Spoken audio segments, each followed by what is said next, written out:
हाय, जय श्री राम। आज की सेकंड मेडिसिन बताने जा रही हूँ जो कि कैलेंडुला की ट्यूब है and which is very helpful for scars, pimple, and बहुत सारी चीज़ों के लिए हेल्पफुल है, बट मेनली स्किन के लिए है।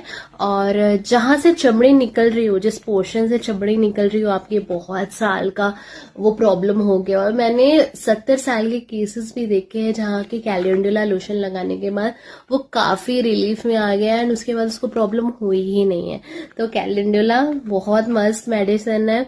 I love calendula because the experience about calendula is very awesome in my clinic.